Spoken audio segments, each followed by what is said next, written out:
3 years after marriage like ప్రెగ్నెన్సీకి try చేస్తుంటే confirm అవ్వలేదని నార్మల్గా అన్ని టెస్ట్ చేయించాము. AMH కొంచెం లో ఉంది అండ్ ట్యూబ్స్ బ్లాక్ ఉందని అన్నారు ఫస్ట్ టెస్ట్. ఆ ట్యూబ్స్ బ్లాక్ టెస్ట్ చేయించినప్పుడే నాకు ఆ టెస్ట్కే చాలా భయం వేసి అసలు ఇంకా హాస్పిటల్ వద్దు, పిల్లలు ఇట్లేం వద్దు అని చాలా భయం వేసి ఆగిపోయాను.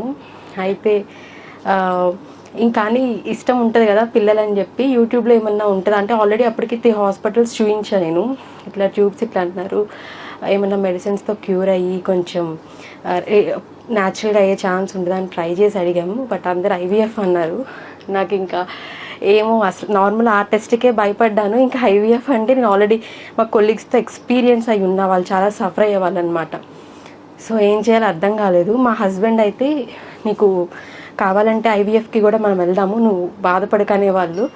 నేను అది నా మనసు యాక్సెప్ట్ చేసేది కాదు. లైక్ నేను ఎప్పుడు పాజిటివ్గా లేదు, నాకు న్యాచురల్గానే అవ్వాలి, ఎట్లా అవుతుందో తెలియదు అని చెప్పేసి బాగా ప్రే చేసేదాన్ని. అండ్ అనుకోకుండా యూట్యూబ్లో వెళ్ళి సెర్చ్ చేస్తున్నా లైక్ గాడ్స్ మిరాకిల్. నిజంగా ఈ డాక్టర్ గారు అయితే రియల్లీ గాడ్ అని చెప్పాలి. ఈ వరల్డ్లో ఎవ్వరు ఎక్కడికి వెళ్ళినా ఖచ్చితంగా IVF అంటారు. చేస్తుంటే సార్ వీడియో వచ్చింది, అప్పుడే నమ్మలే. లక్కీలీ మా అమ్మ వాళ్ళది ఇక్కడనే తాడేపల్లి. సో ఒక్కసారి వెళ్దాం డాక్టర్ గారి దగ్గరికి అని చెప్పి ఇక్కడే చివరి కూర్చున్నా నేను ఫస్ట్ లైన్లో.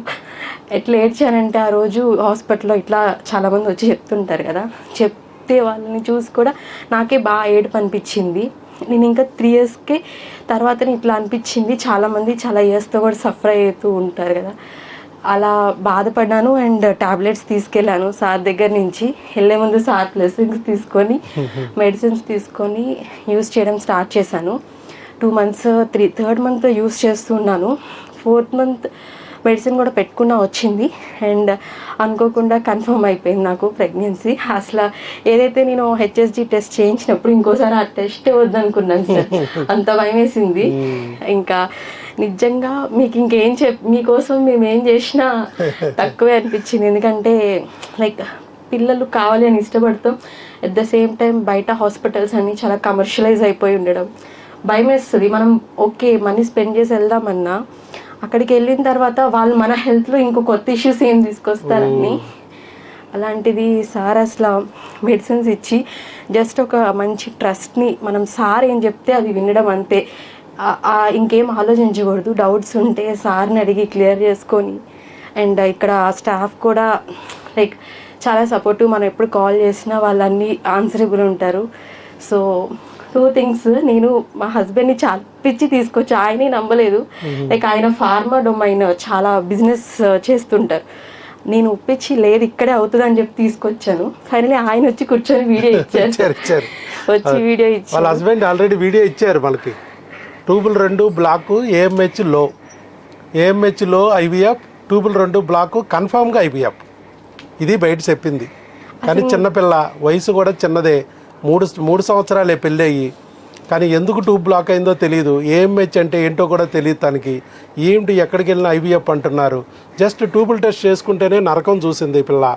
మళ్ళీ రోజు కొలీగ్స్ అందరి దగ్గర నుంచి వింటూ ఉంటారు కదా, IVF అంటే మరి రోజు ఇంజక్షన్లు చేస్తారు, స్కానింగ్ తీస్తారు, బాగా నరకం ఉంటుంది, నెలకు 40-50 ఇంజక్షన్లు పొడి చేస్తారు, 2 ఆపరేషన్లు చేస్తారంటే పాపం భయపడిపోయింది. నాకు వేరే మార్గం లేదా, దేవుడు నన్నెందుకు ఇలా చేశాడు, నా ట్యూబులు ఎందుకు మూసేశాడు, నా AMH ఎందుకు తగ్గించాడు, దేవుడు నాకు మాత్రం ఎందుకు ఇలా బాధ పెడుతున్నాడు అని ఒక సందర్భాల్లో వాళ్ళు బాధపడుతూ ఉంటారు. ఎందుకంటే అమ్మాయి చేసిన తప్పేముంది, పలానా తప్పు చేసాం పర్వాలేదు, దీన్ని ఇట్లా వచ్చిందంటాకి ఏమీ లేదు, ఏమో అర్థం కాదు.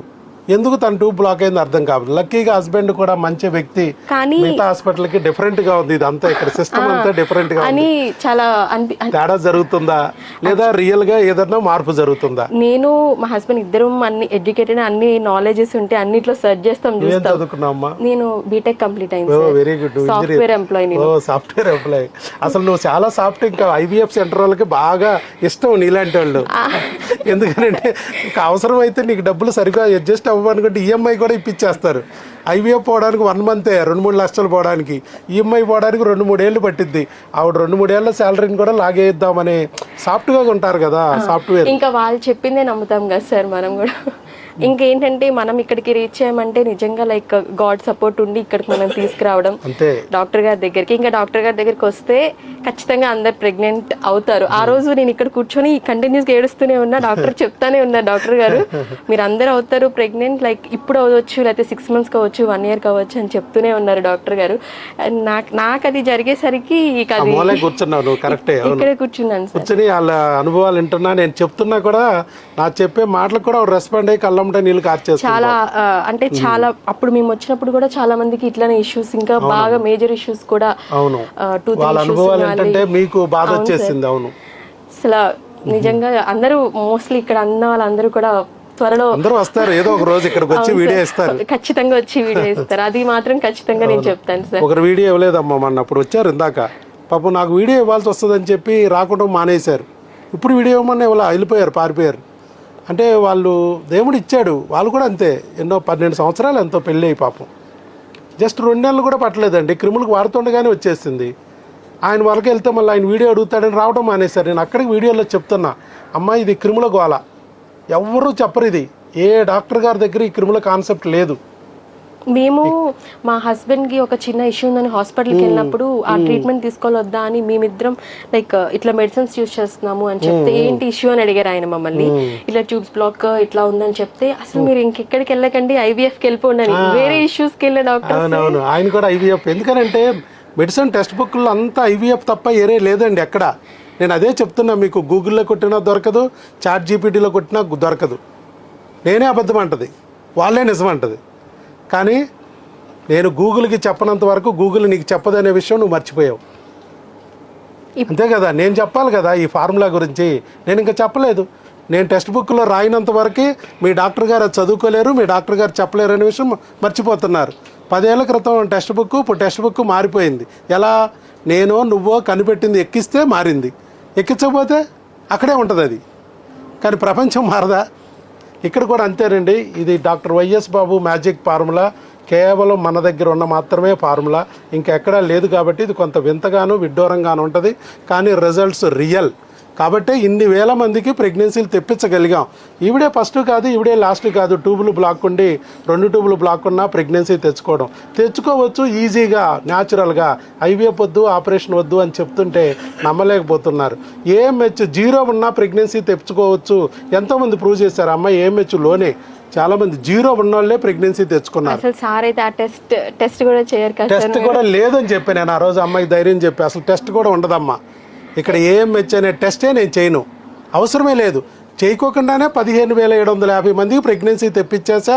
ఒక్క ఐవీఎఫ్ లేకుండా, ఒక్క ఆపరేషన్ లేకుండా అంతమందికి ప్రెగ్నెన్సీ తెప్పించిన డాక్టరు ఒకే ఒక్కడు డాక్టర్ వైఎస్ బాబు అనే కదా. మనకు పద్మశ్రీ ఎన్టీఆర్ అవార్డు ఇచ్చారు, అబ్దుల్ కలాం అవార్డు ఇచ్చారు, మదర్ తెరీసా అవార్డు ఇచ్చారు, ఇన్ని అవార్డులు ఇచ్చారు. 3 సార్లు ఉత్తమ వైద్యుడిగా అవార్డులు ఇచ్చారు ఆంధ్రప్రదేశ్, తెలంగాణ గవర్నమెంట్. అది ఆ రోజు పడిన బాధని భగవంతుడు గుర్తించాడమ్మా, చక్కగా నా దగ్గరికి తీసుకొచ్చాడు. ఈ రోజు ఆ బాధ నుంచి బయటపడేశాడు. అలాగే నీ బిడ్డకు కూడా భగవంతుడు రక్షణగా ఉండి చక్కగా ఆ బిడ్డని లోకరక్షకుడిలాగా వచ్చి మీ కళ్ళల్లో వెలుగు నిండేటట్టు, మీ జీవితాలు సంతోషమయ్యేటట్టుగా ఆ భగవంతుడు ఆ బిడ్డని ఇవ్వాలని కోరుకుంటున్నా మనస్ఫూర్తిగా. God bless.